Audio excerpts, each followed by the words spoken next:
কেমন আছেন? আলহামদুলিল্লাহ ভালো। আপনি কেমন আছেন? এই তো আলহামদুলিল্লাহ। হুম। তো কি করেন? বসে আছি। আপনি কি করেন? আমি শুয়ে আছি। খাবার খাইছেন? হ্যাঁ, আপনি খাইছেন? হ্যাঁ, খেয়েছি। আপনি আমার ফ্রেন্ড হবেন? ওকে। তারপর থেকে কথা শুরু হয় আমাদের। আর 2 দিন পর মেয়েটি আমাকে মেসেজ দেয়। কেমন আছো? আলহামদুলিল্লাহ ভালো। তুমি কেমন আছো? আলহামদুলিল্লাহ ভালো। তো কি করো? বসে আছি। তুমি কি করো? আমি ভিডিও দেখি। ও হুম। আচ্ছা, একটা কথা বলি। হ্যাঁ, বলো। আমি তোমাকে ভালোবাসি। I love you. Okay, love you too. এরপর আমরা রিলেশনশিপ শুরু করি। তারপর মেয়েটি আবার আমাকে মেসেজ দেয়। আমাকে কিছু টাকা রিচার্জ করে দাও। কত টাকা? 570 টাকা। আমার কাছে তো এত টাকা নেই। প্লিজ, আমার খুব দরকার। আচ্ছা ঠিক আছে, আমি দেখতেছি কি করা যায়। ঠিক আছে।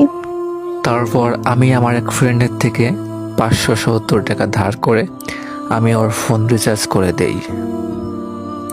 ওই রেহানা, আছো? বলো। আচ্ছা, সাকিবকে? ও আমার ক্লাসমেট। তাহলে ওর সাথে তুমি পার্কে কি করো? না, এমনি ঘুরতেছিলাম। তাহলে ওর হাত ধরতেছো কেন? আচ্ছা, আম্মু ডাকে, পরে কথা হবে। এরপর আমি একদিন নিজের চোখে দেখলাম সাকিব আর রেহানা একসঙ্গে হাত ধরে হাঁটতেছে। এরপর আমি তারে আবার মেসেজ দিলাম, সাকিবের সাথে তোমার সম্পর্কটা কি, সত্য করে বলবা? ও আমার বয়ফ্রেন্ড। ও আচ্ছা ঠিক আছে, ভালো। তুমি আমাদের মাঝখানে আসবে না। আচ্ছা ঠিক আছে।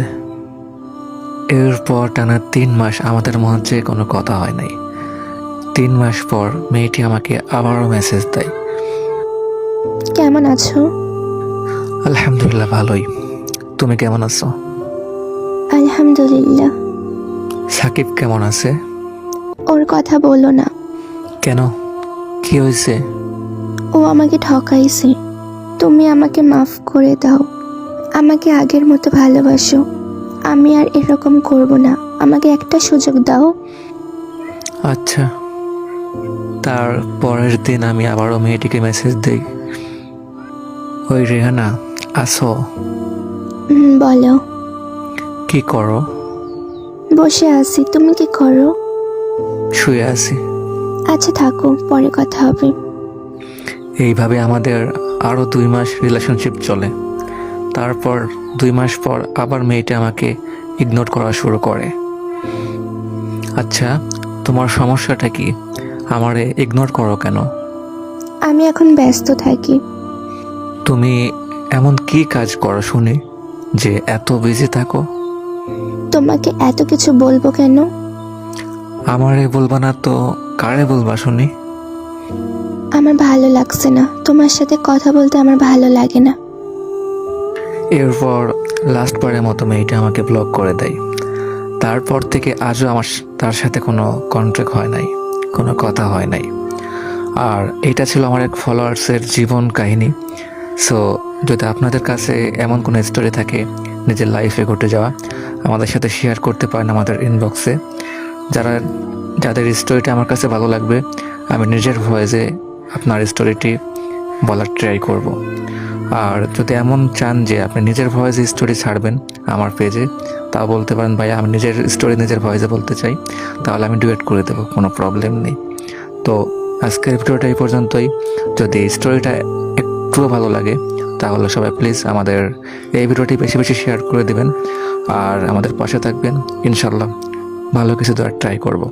তো আল্লাহ হাফেজ গাইস, আসসালামু আলাইকুম।